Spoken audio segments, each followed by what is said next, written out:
파란색 좋아하세요? 빨간색 선생님 좋아하세요? 안 돼. 야 근데 그런 거는 진짜 물어보면 정치적 중립을 지키는 정치 야 색깔은 근데 선생님 근데 근데 계셨잖아. 야 근데 김쌤이 이재명. 윤석열 뽑았다 하지 않았어? 아니 김쌤은 이재명이 싫었대. 아 이재명 싫었대. 아. 야, 그것도 얘기하면 안 아니, 돼. 그래. 대수 앞에서. 괜찮아. 정치적 중립을 그러니까. 아난 김건희 성애문제가 너무 궁금해. 자 보자. 인정. 김건희 성형했다. 너네가 역사 얘기가 좀 나와가지고 역사 얘기를 조금 하겠습니다. 저희 방금도 역사 들었는데. 어? 저희 방금도 역사 들었는데 한국사. 그거는 이제 이건 이제 세계. 유럽사. 저 세계사. 와우. 세계사. 아니. 연도를 진짜 어렵게 나올 경우에는 이건 조금까지 나올지 모르겠는데 진짜 어렵게 이 나올 연도 안 경우에는 연도는 안 외웠는데. 안 네. 네. 근데 혹시 그러면은 그 명예혁명과 미국 독립혁명과 차티스트 운동과 프랑스 대혁명의 순서를 묻는 문제도 나올 수 있습니까? 그런 것까지. 저희한테 그렇게 얘기했어요. 그러니까 연도는 안 해도 되는데 순서는 순서는 알아도 돼. 그냥 이래 흐름 좀. 그냥 연도를 다 외우세요. 그럼. 연도를 외우는 게 편합니다. 자, 뭐냐. 그 제일 처음 시작하는 게 영국에서 제일 처음 의회 민주주의가 발달했고요. 의회 민주주의. 몇 쪽이에요? 페이지는 8쪽. 책이 아마 안 나올 걸 요거는. 어디다가 필기할까요? 일단은 인권 파트 처음 하나는 처음 필기할 거. 책에다가 책에 필기하고. 많아요? 쌤 쓸거 많아요? 조금 여기 A4용지 하나만 주시면 안 돼요? 그냥? 쌤 패드를 필기해주세요. 페이지에 필기하시고 아, 쌤 그냥 여기 앞에다. 앞에다 필기하세요. 그렇게. 사람 뭘 아니면 포스트잇 붙여서 사람 얼굴 위에다 하세요. 포스트잇 붙여서. 포스트잇이 없어요. 그러면은 그 요 인권 보장 헌법 여기 아닌가? 맞아요. 사실상 시험 대비책이네. 이과사 책 여기 두 페이지인데 여기다 뭐 대충 적으세요. 뭐 그게 내용이 엄청 많진 않아요. 이 조금 약간 이해를 하는 거고. 자 일단은 이거 약간 전통적인 건데 이 약간 지정학상으로. 그러니까 뭐만 하면 사실 환경결정론이 가장 짱이죠. 그래서 뭔가 이 국가에서 이런 일이 일어났을 걸로 뭐 왜 설명해? 그러면 보통 그냥 지형이 이래서 혹은 기후가 이래서 막 이렇게 설명을 합니다. 근데 이런 식으로 환경결정론으로 설명하는 영국 섬나라의 정치들의 특징은 뭐냐면 왕권이 대체적으로 약해요. 섬나라. 그리고 어디가 제일 왕권이 강하냐면 큰 대륙국가가 대체적으로 왕권이 강합니다. 대륙국가. 이건 왜 그러냐면은 우리나라랑 일본이랑 중국 이렇게 있죠. 그냥 사례를 드는 건데 중국의 왕권이 강한 이유는 넓은 평야지대에 위치해 있기 때문이야. 여기서 지방세를 개기면 어떡해요? 그냥 바로 군대 도로 그래서 진시황이 도로 다 깔았잖아. 도로 너무 깔다가 만리장성이랑 도로 너무 깔다가 이제 무리한 법과 통치 때문에 15년 만에 멸망한 거잖아. 그래서 막 그 평야 지역이기 때문에 그냥 합치면 바로 밟으면 돼. 그래서 엄청 그 주나라 시대나 행정력이 짧았을 때나 봉건제가 잠깐 나오고요. 봉건제는 땅 떼주는 걸 얘기해요. 중앙에서. 근데 그 봉건제가 중세 시대 유럽에서 나타나잖아. 왜? 여기는 그런 중앙 집권적인 국가가 들어설 수가 없는 환경이죠. 왜? 폴리스 같은 거 발달하잖아. 지형이 복잡하고 큰 평야가 상대적으로 부족하단 말이야. 중국보다. 그죠? 근데 여기는 동아시아는 뭐 변호사 막 이런 거 하면서 또 중앙 집권적 국가가 필요하다 그랬지. 그래서 관료제가 처음부터 발달했다 그랬죠. 기억나죠? 네.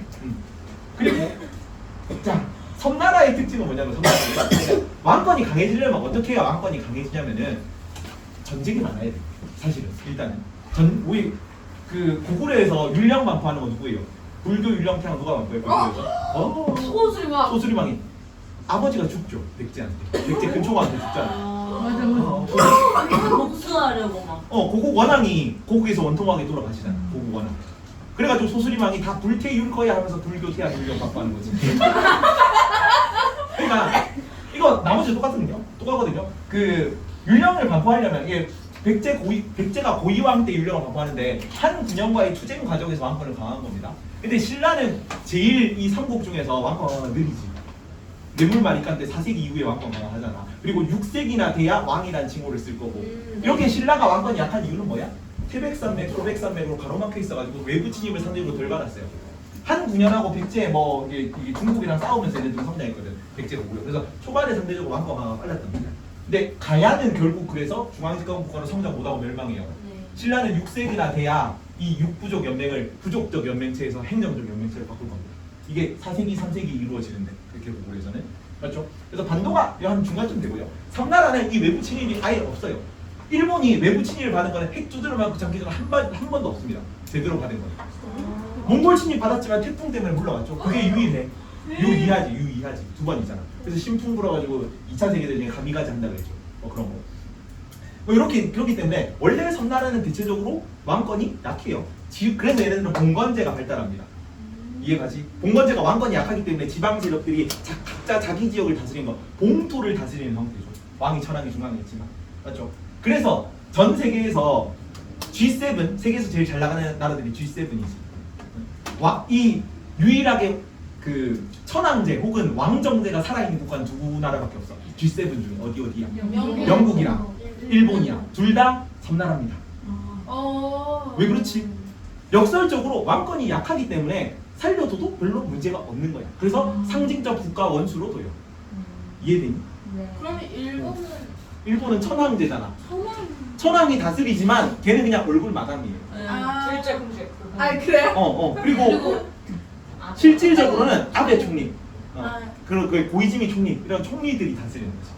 그 의원 내각제 국가로. 그래서 섬나라들에서는 왕권이 제일 처음 처단이 됩니다. 그럼 일본은 그냥 천황이 바지 사장이에요? 바지 사장이죠. 얼굴 마담이에요. 얼굴 마담. 어. 물론 이게 정책 시행할 때 보고하고 형식적으로 보고하긴 해요. 근데 거기에 대해서 딱히 뭐 이렇게 대통령은 법률화 거부권이 있거든요. 천황은 그런 건 없어요. 국정에 관여하지 않습니다. 그럼 왜 하는 거예요? 얼굴 마담. 얼굴 마담. 국가의 상징적 이런 아, 너네가 중3 때 배웠거든요, 사실. 우리나라는 행정부 수반으로서의 역할과 대통령이 국가 원수의 역할을 동시에 해요. 그래서 국가 원수로서의 역할에 사절 접견, 조약 체결 이런 게 있어요. 국가를 대표하는 역할은 국가 원수로서 이런 역할들을 하고요. 왕이나 천황 이런 게. 나머지는 일반 행정에 관한 거, 국가에 대한 거는 전부 다 총리가 돼요. 이해가지? 뭐 이렇게까지 자세히 설명할 거 아닌데. 여튼 근데 뭐 이런 얘기가 더 재밌잖아, 사실은. 집중도 안 되고 하니까. 여기 그 중국에서는 이제 그래서 뭐 중앙 집권 그래서 영국에서는 가장 먼저 왕목이 날라갑니다.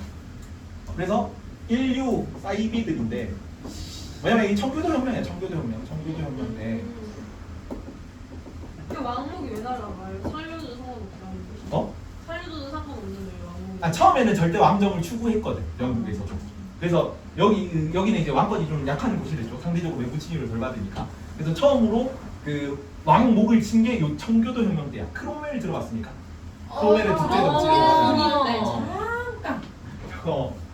구글 크롬이죠. 구글 크롬 아이콘이 이렇게 생겼거든요.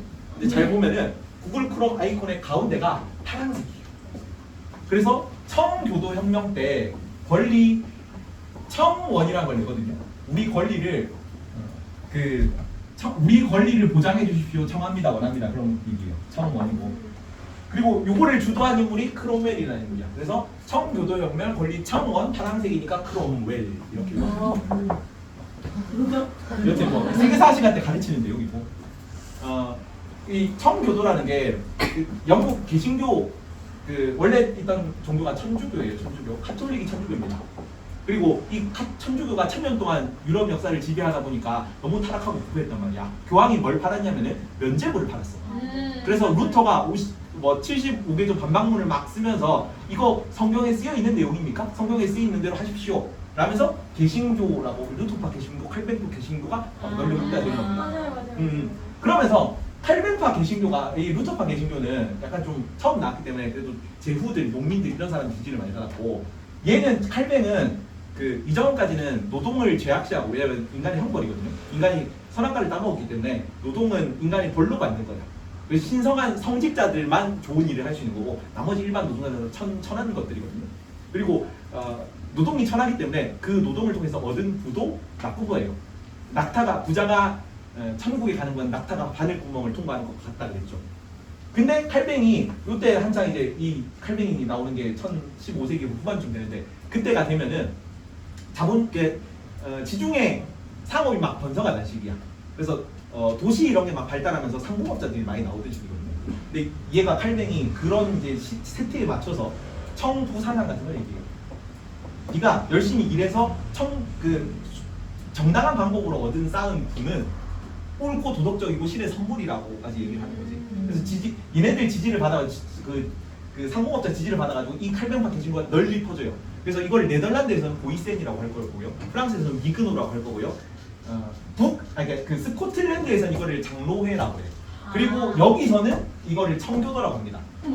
그리고 칼뱅파 개신교는 여기 천주교가 높이 했단 말이야.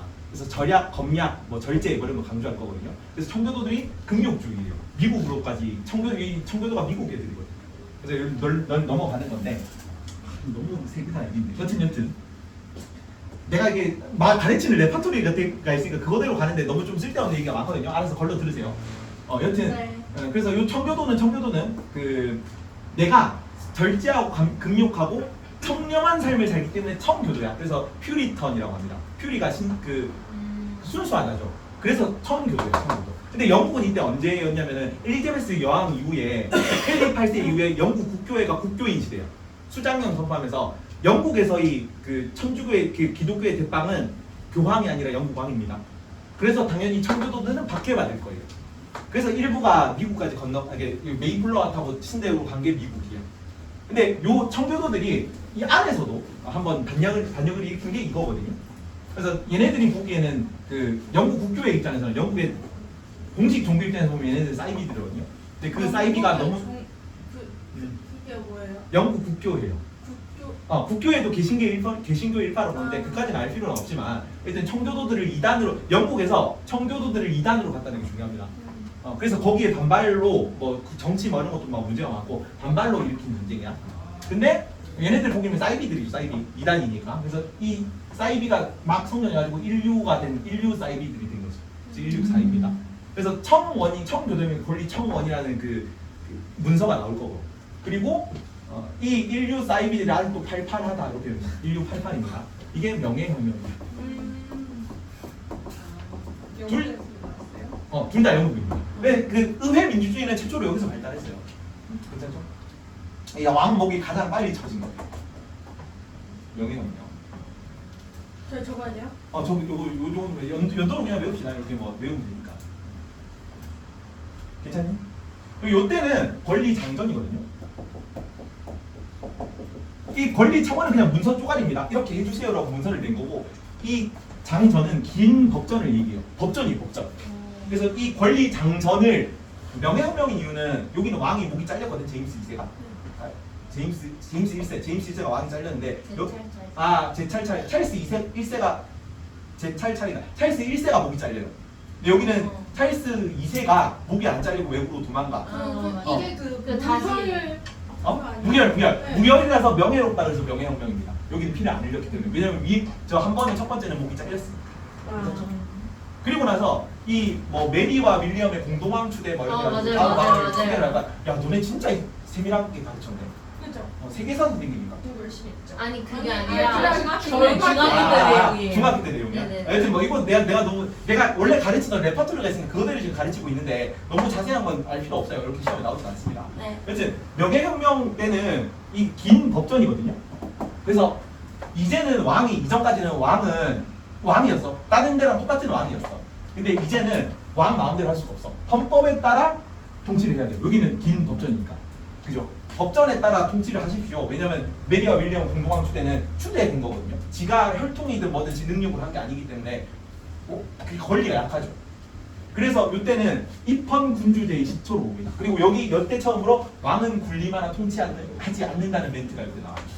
괜찮죠? 근데 그래서 요거를 공화정 최초의 근대적 공화정이라고 하는데 공화정은 왕이 없는 체제를 공화정이라고 해요. 근데 이 공화정은 귀족 공화정이거든요. 사실 귀족들이 다 한 거라서. 근데 귀족 공화정이라는 멘트는 좀 말이 안 좋으니까 그냥 공화정이라고 하네요. 근대적 공화국가는. 나중에 어디서 얘기가 나오냐면 미국은 귀족이 없죠. 귀족 공화정이 아니라 그냥 그 메이플라워 타고 갔던 일반 시민들이 청교도들이 세운 나라이기 때문에 다 민중들이란 말이야. 그래서 그때 처음으로 민주공화정이라는 용어가 나와요. 미국 동맹인데. 그렇죠? 이런 거만 요 문서 이름만 하는 문서의 권리 청원, 권리 장전.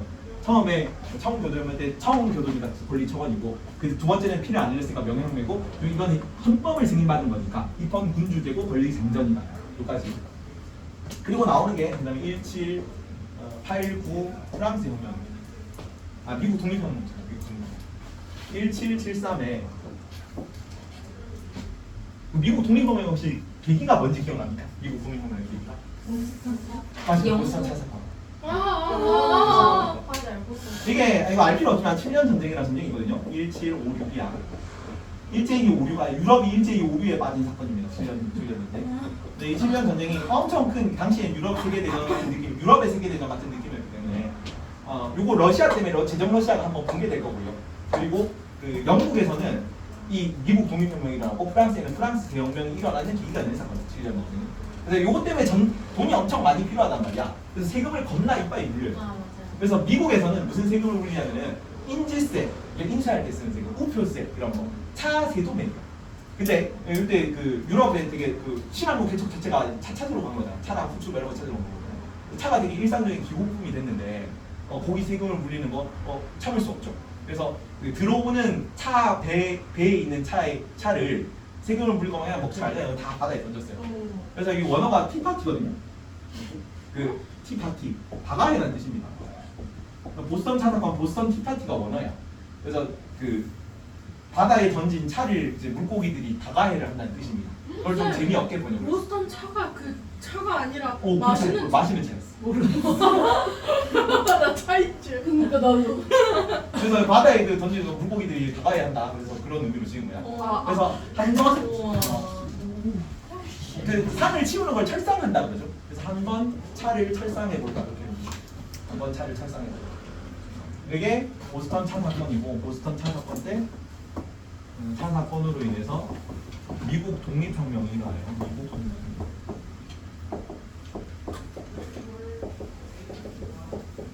그래서 미국 독립혁명하고 독립선언서가 얘기가 될 겁니다. 괜찮죠? 독립영어는 언제? 요 거의 맞다 있어요. 네, 요거 연도 다음이라고 외우거든요. 뭐 75년부터인가 시작. 미국 독립혁명. 근데 연도 외울 필요는 없죠. 연도는 안 해도 되는데 순서는 알아주세요. 네. 권리 정전, 권리 정관, 독립 선언서 이런 거 내용이 중요합니다. 요거는 나와요. 요거는 괜찮지? 네.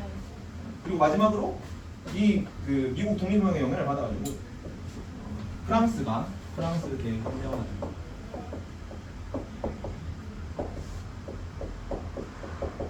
그리고 요 프랑스 대혁명의 결과 인권 선언, 인간과 국민의 권리 선언 이 플레임입니다. 인권 선언 나오는 거. 프랑스 대혁명 시기에 나폴레옹이 나오거든요.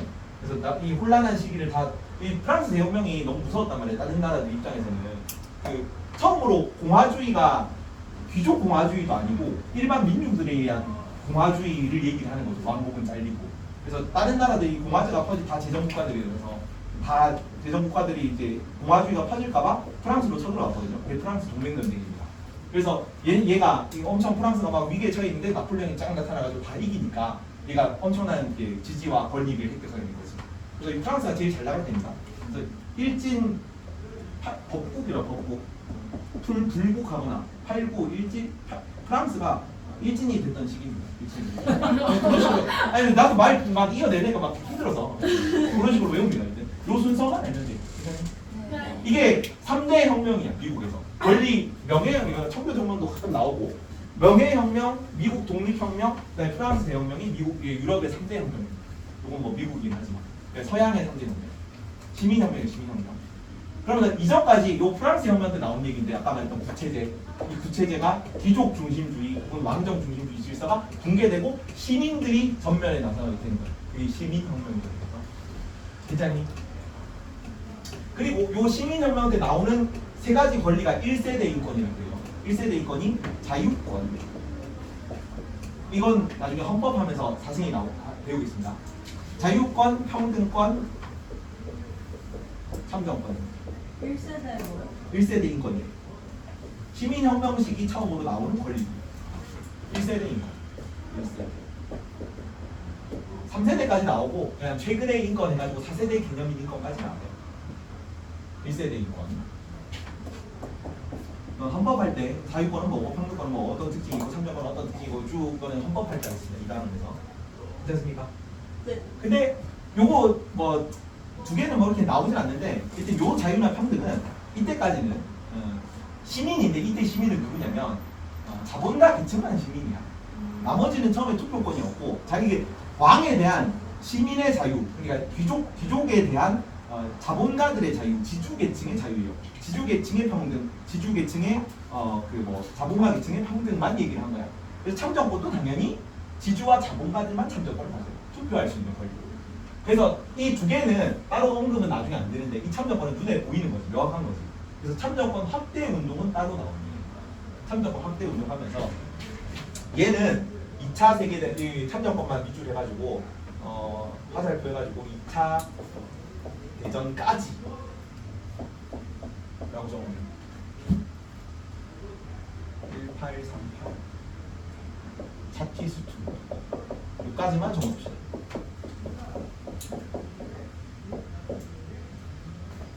야, 이걸 세계사를 안 하는 선생님들은 어떻게 가르칠 왜 되냐 이런 거. 이거 노동자들 참정권 확대 운동이거든요.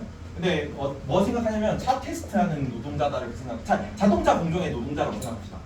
그래서 차 테스트하는 노동자인데 자동차 상판 위에 올라가지고 18 상판 위에서 나의 참정권을 구세요라고 하는 거예요.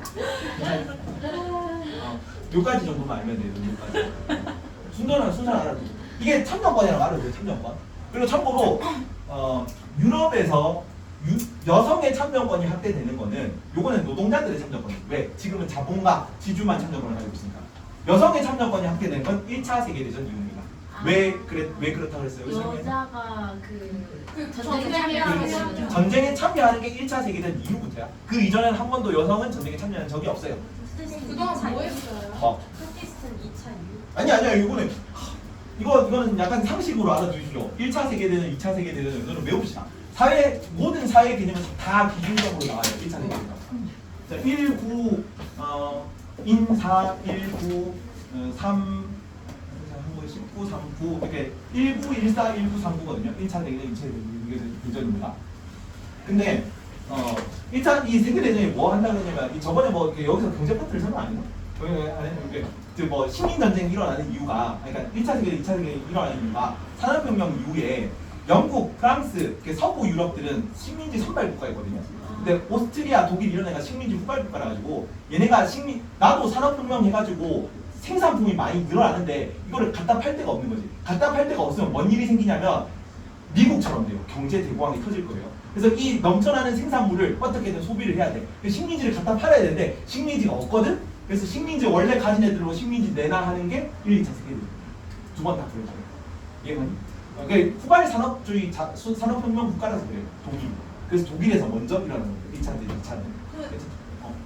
괜찮죠? 그래서 이게 식민지 하다가 이게 식민지 그때 뭘로 했어요? 해군력 가지고 했단 말이야. 그래서 항구에서 인사하다가 19, 39 싶어서 이렇게 있는데 항구에서 인사하다가 그 물건 원료 산지와 상품 시장이 필요한 거거든요. 물건을 팔아야 되니까. 그리고 물건의 원료를 갑자기 들어와서 많은 공장을 돌려야 되니까. 그래서 원료 시장과 원료 산지와 상품 시장을 하려고 항구에서 배를 가지고 가가지고 인사를 해. 원주민 안녕. 그래서 항구에서 인사하다가 너 원료 좀 되는구나. 혹은 너 이제 구매력이 좀 되는구나. 너 내 식구 해라. 항구에서 인사하다가 19, 39 싶어서 이렇게 문제가 돼요. 이렇게 보세요. 19, 39. 히틀러는 1차는 뭐?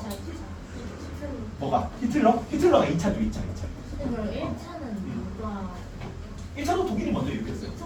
2차도 2차도 독일이. 독일의 누가? 1차 때는 독일 제국이 일으켰거든. 독일 제국에 그때 비렐름 2세인가 그럴 거예요. 여기 이제 독일이 산업혁명 해가지고 생산력이 엄청 많이 높아져 있었어. 근데 요때 나오는 게 그 비스마르크입니다. 비스마르크가 유럽의 균형을 유지하는 정책이 비스마르크 체제라고요. 유럽의 균형을 유지한다고 독일의 그 전면적인 식민지 확장을 억제했거든. 근데 이제 비렐름 2세는 젊은 황제라서 혹시 우리 지금 생산력이 이 정도 올라왔는데 군대나 인구나 이런 게 막 올라왔는데 이렇게 작은 식민지 가지고 만족할 수가 없는 거죠. 그게 국민 분위기였고. 그래서 막 전쟁하면서 이렇게 1차 세계대전.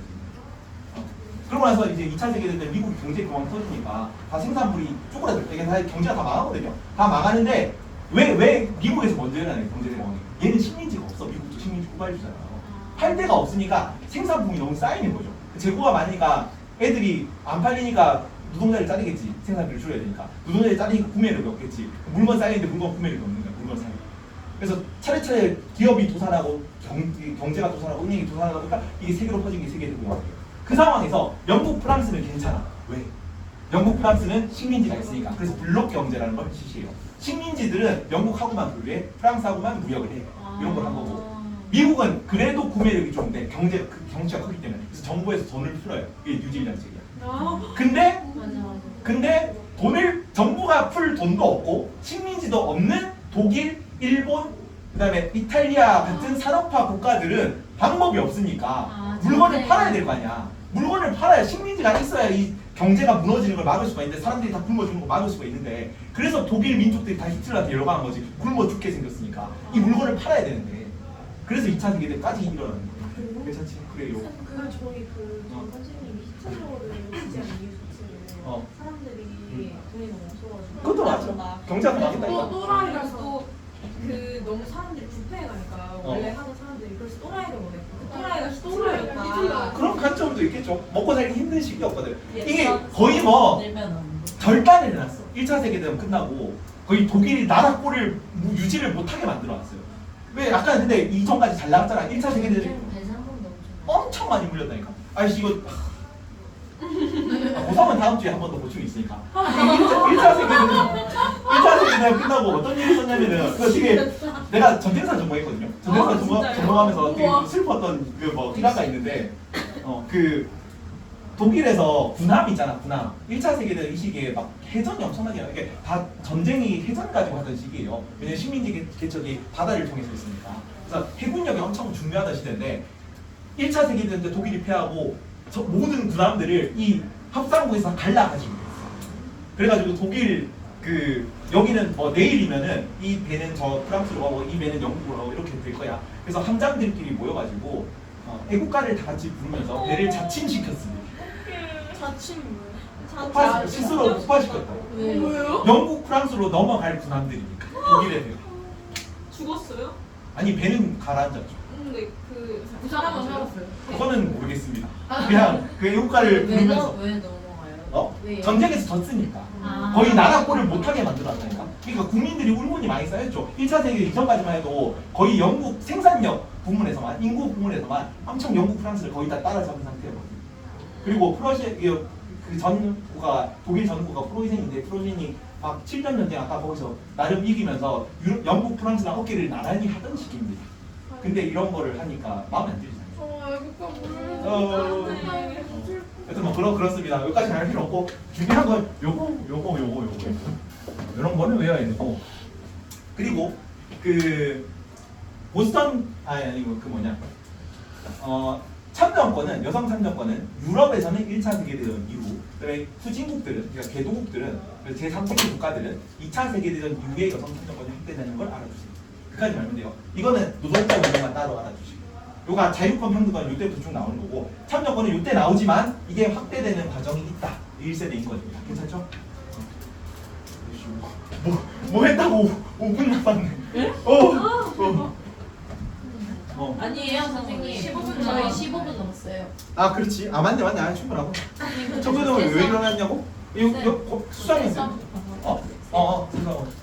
수상들. 영국 국교회에서 다른 종교들은 다 2단으로 갔거든. 그리고 요때도 뭐 제임스 2세, 찰스 2세 다 세금들이거든. 세금내라고. 그러면 그 1차 세계대전 이후에 여성 참정권을 하는 거는 그러니까 총력전 형태이기 때문에 여성들이 그때 처음 전쟁에 참가했거든. 그럼 한국은 언제? 한국도 2차 세계대전 이후죠. 후진국인데. 후진국이니까. 1차 세계대전 이후에 우리 식민지 근데 지배가 학교 선생님이 어. 저희 그 헌법 제정될 때 남성 투표권이랑 여성 투표권이랑 우리는 그렇지. 왜 우리 주어서 기억을 하라고. 그렇지. 왜냐면 우리는 헌법 제정이 1948년이니까요. 2차 세계대전 이후니까. 한국사에서도 조금 있으면 할 거예요. 한국사의 이제 현대사 파트. 어제 저번 시간에 배웠어요. 바로 직접. 아 그래? 네. 그럼 나오겠네 그럼. 외워두십시오. 재헌 헌법이죠. 재헌 헌법. 네 맞아요. 그 내용이었고 그 내용을 한번 이것도 인권의 특징인데 인권 특징 이런 식으로 인권은 인권은 몇 개 외워도 특징인데 인권 특징인데 그냥 어렵진 않고요. 하늘로부터 별 그리거든. 별. 인권은 그냥 반짝반짝 빛나는 별과 같은 개념이죠. 그래서 하늘로부터 부여받은 권리입니다. 이걸 뭐라 그래요? 천부인권이야. 천부인권. 하늘로부터 부여받은 이렇게 그리고요. 그리고 보편적인 권리입니다. 보편권입니다. 모든 사람들이 지구상에 사는 사람들은 모두 동등하게 가지는 권리야. 괜찮죠? 그리고 두 개가 x인데 두 개 x, x 두 개 질 거야. 자, 불가침의 권리입니다. 함부로 침해할 수 없는 권리, 불가침. 그리고 두 번째는 양도할 수 없는 권리입니다. 양도할 수 없는 권리. 괜찮죠? 그리고 반짝반짝 빛을 내는 거예요. 변동, 시대에 따라 의미는 변동할 수 있는 개념. 별이 지금 빛나는 중입니다. 이해가니? 이거 그 Shift 6 누르면 요 모양 나오거든요. Shift 6 누르면 요게 Shift 6 누르면 나오는 아스테리크라고 해요. 별 모양입니다. 그렇지, 그렇지. 그거 그린 거. 그거 그리고 아니면 빛광자로 보면 빛광자죠. 빛광자인데 그리고 이 빛광자가 이제 반짝반짝 빛을 내고 있는 거예요. 인권의 특징이야. 다시 이거 뭐라고 위에서 하늘에서 구해가지고 이거 천부권이고 천부성을 띠고요. 그리고 요거 뭐냐 보편권이고 두 개 x는 두 개. 불가침 권리고 또 양도할 수 없는 권리고. 그리고 시대에 따라 얘는 변할 수 있다는 거죠. 변할 수 있다. 시대에 따라 변할 수 있는 권리입니다. 빛광자. 이게 왜 이 빌드업을 짜냐면은 이것도 약간 내 레파토리인데 인권이 전인권 알아요? 가수 전인권? 네. 스타죠. 네? 스타잖아 스타. 누구예요? 전인권 가수. 몰라? 야 노래 좀 불러봐. 너네 세대는 아니고 우리 세대보다 조금 윗세대 때. 솔직히 이름은 알죠. 이름만 안 해. 우리 나보다도 조금 더 윗세대야. 그때 유명했던 가수. 알것 같은데. 아마 있겠죠. 뭐 유명한 노래가 있을 건데 나도 잘 몰라요. 내 윗세대입니다. 근데 전인권이라는 이름은 나도 알거든요. 근데 어쨌든 가수니까 스타란 말이에요. 스타. 그래서 이 인권 할 때 나오는 인권 중에 너무 중요해서 헌법에 규정된 인권을 기본권이라고 불러요. 이 기본권으로 나오는 개념이 자 지평선 이거 두 문자 따다가 안 돼가지고 초성만 땄는데 지평선 너머로 별이 천천히 떠오르는 걸 상상하십니다. 스타잖아 스타. 인권 전인권 스타잖아. 그래서 별 아까 뭐냐 이거 천부권이고 보편권이고 불가침권이고 양도도 안 되고 그다음에 변동은 가능한 이 인권이 별 같은 인권이 지평선 너머로 천천히 떠오르는 거야. 이거는 외워야 돼. 이 지읒 피읒 시읒 치읒 치시는 이건 자유권, 이거는 평등권, 이거는 사회권, 청구권, 참여권 먼저. 이건 참정권, 청구권입니다.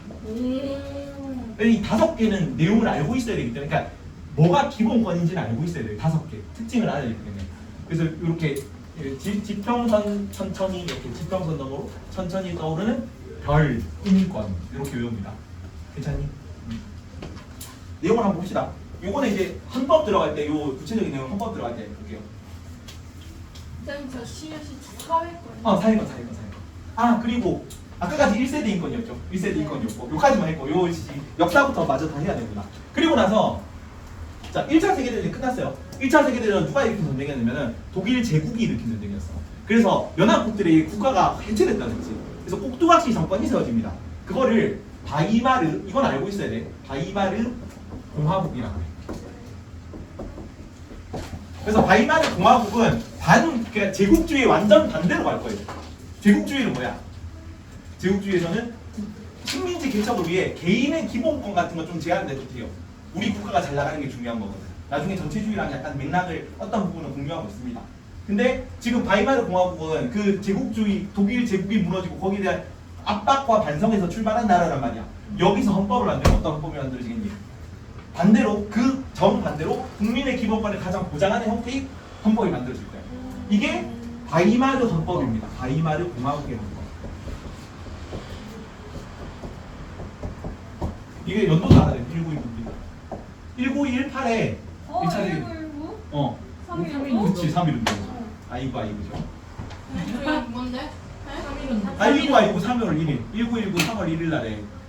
그러니까 왜냐면은 그 3.1운동이 왜 일어난 거야? 왜 빡쳐요 우리가? 왜 빡쳐서 일어난 거잖아. 저희 나라 3.1운동이요? 그렇지 우리나라 3.1운동 1919잖아. 1919 그래? 1919 공성동일 이게 1918년에 1차 세계대전이 끝났거든요. 1차 세계대전이 끝나가지고 연합국들이 모여가지고 뭔 얘기를 하냐면 미국 대통령이 민족 자결주의라는 얘기를 해요. 맞아요. 왜 한 거야? 회전국들 힘 빼려고 식민지 다 독립하라고. 그래서 선진국은 해당이 안 돼. 그러니까 승전국들은 해당이 안 돼. 회전국들 이때 오스트리아 제국이 무너졌습니다. 오스트리아와 헝가리 연합 제국이었거든. 오스트리아 크기가 독일만 했어요. 지금 한 3배 4배 되는 크기였는데 식민지들이 다 독립하면서 지금 형태로 쪼그라들었어. 그리고 오스만 투르크가 아. 대제국이었거든. 맞아요. 지금의 터키로 줄어든 게 민족 자존심 때문에. 그것 때문에 미국 대통령이 그렇게 얘기를 했거든요. 그래서 우리도 희망에 들떴지. 왜 처음에 외교론이 잘 나간 거야. 오, 저런 거 보니까 외교로 식민지 독립할 수 있을 것 같거든. 그때 당시 메타였어요. 근데 승전국 식민지만 해당됐던 거지. 우리도 사실 알고는 있었어. 알고는 있었는데 패전국 식민지들 독립 좀 힘들 거라는 걸 알고 있었는데 여기 독립하는데 우리는 일본이 승전국이죠. 독립을 못하는 게 빡치는 거지. 그래서 3.1 운동한 거예요. 같은 시기입니다. 일본이 와. 일본이 그래서 승전국이야. 대박. 중국은 오사운동이잖아. 중국도 패전, 그러니까 우리 왜 3.1 운동이 역사적으로 중요하다고 가르치냐면 우리나라에서 이렇게 우리 교과서에 이렇게 실증적으로 가르치냐면 패전국 중에서 반식민지 제국 운동 투쟁을 벌인 게 우리나라 최초예요. 그게 3.1 운동. 중국도 패전국이에요? 중국도 패전국이죠. 일본도 패전. 일본은 승전국이지. 왜 승전국이라고요? 일본은 승전국으로 들어가죠. 뭘로 들어가? 명일 동맹으로 들어가. 명일 동맹. 영국이 협상국이잖아. 중국은 중간에 끼어가지고 좀 대접을 못 받아요 사실. 그럼 승전국, 패전국을 어떻게 하나요? 그때 참가했을 때 그때 그 연합국에 참가했는가 협상국에 참가했는가 다 다른 거야. 세계대전이요? 1차 세계대전 때. 아.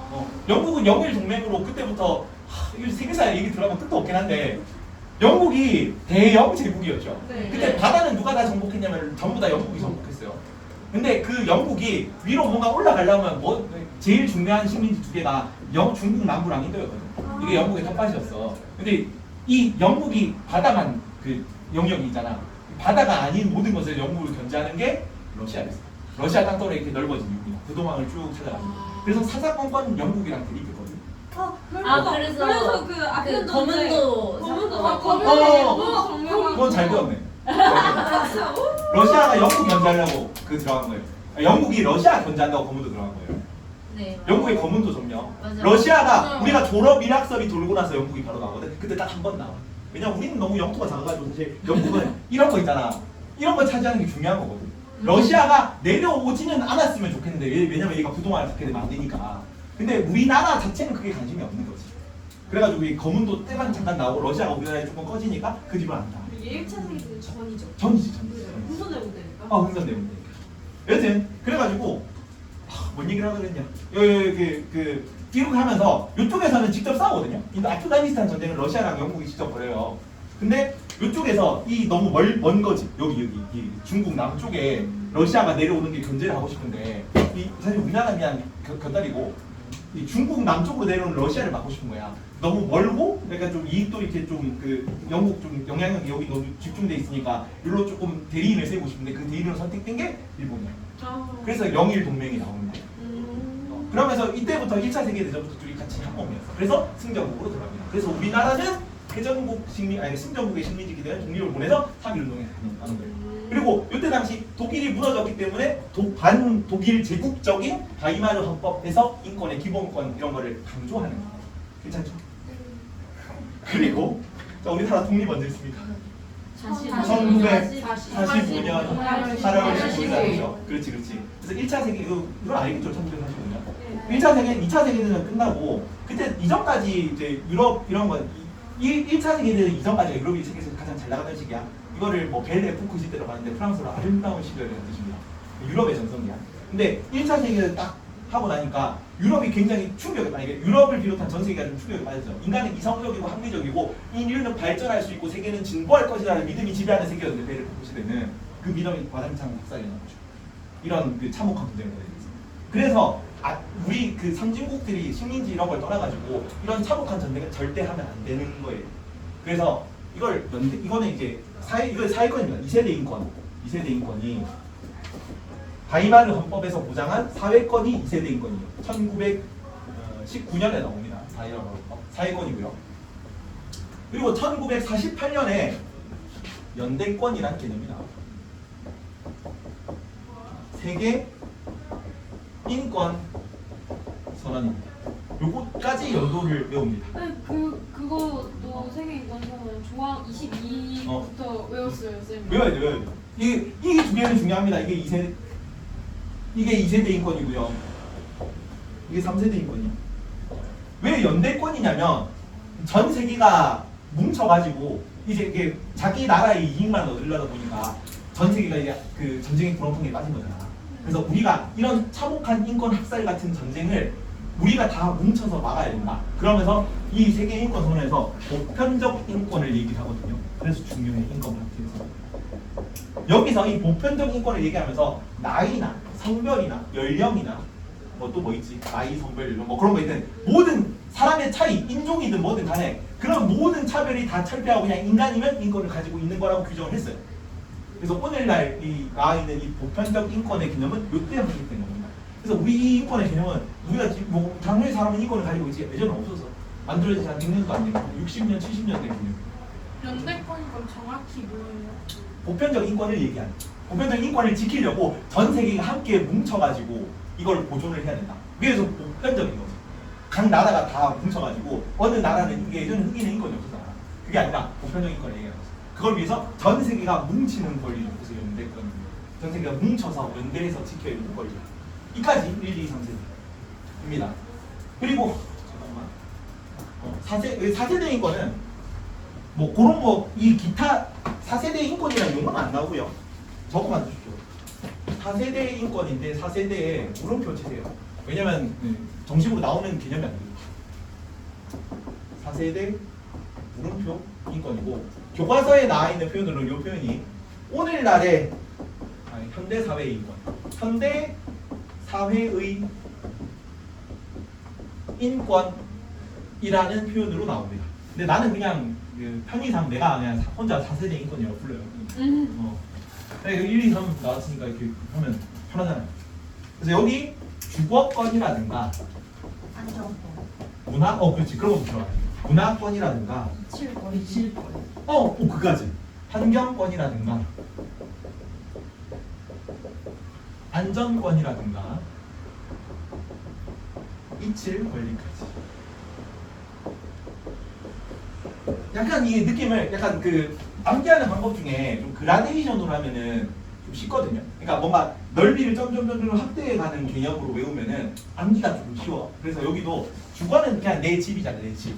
거기보다 조금 더 큰 개념이죠, 문화는. 그렇지. 그거보다 조금 더 큰 개념이 이 세계 전체의 환경이죠. 그렇죠. 그리고 이 모든 것으로부터 주거, 문화, 환경으로부터 전부 다 내가 안전했으면 좋겠는 거야. 다 포괄하는 개념으로 봅시다. 안전권. 그리고 그 나머지 사이버 공간의 것까지. 이런 개념으로 그러니까 그라데이션 느낌으로 외우세요. 괜찮니? 이게 4세대 인권. 요 내용은 요거만 알면 이게 뭔 내용인지 알면은 이거 제시문 자체는 찾는 건 어렵잖아. 근데 요게 4세대 인권에 들어간다는 거는 알고 있어요. 괜찮니? 좋습니다. 내용을 한번 볼게요. 그래도 뭐 거의 많이 나갔네요. 뭐 잡담을 좀 많이 한 거 치고는. 자, 인권의 특징. 자, 보편성 58페이지입니다. 보편성, 불가침성, 첨부성, 변동성, 양도 불가능. 내용은 뭐 제시문 보면 알 수 있습니다. 인권의 특징이 이런 게 있다는 것만 알면 되고요. 자, 그리고 근대 시민혁명과 첨부인권. 시민혁명 때 내용이 밑에 권리장전 여기 58페이지 교과서 자료 분석에 영국 면매혁명 권리장전 외우시고요. 여기 중간에 교과서 자료 분석에 권리장전 나오죠. 1689네요. 1688 다음 해지. 인류 사이비들이 아직 인류들이 팔팔하다. 1688. 그리고 다음 해에 권리장전이 벌어지고요. 독립선언은 1776년이에요. 보스턴 차 사건 3년 후네요. 그래서 보스턴 차 사건 한번 차를 철상해 볼까? 아까 73이었지? 3년 후입니다. 그리고 인간과 시민의 권리선언, 줄여서 인권선언이라고도 하고요. 플레임도 알아두세요. 인간과 시민의 권리선언이고 일진 덕국입니다. 일진 덕국. 그리고 세계인권선언 바이마르가 없니? 바이마르 나와야 되는데 바이마르 헌법이랑 아까 차티스트 운동 그까지 알아둬야 돼요. 나. 네. 이어서 하겠습니다. 삼정권은 차티스트 발언을 다음이죠. 차티스트는 18 상판이잖아. 그래서 1800년 되고 여성 참정권은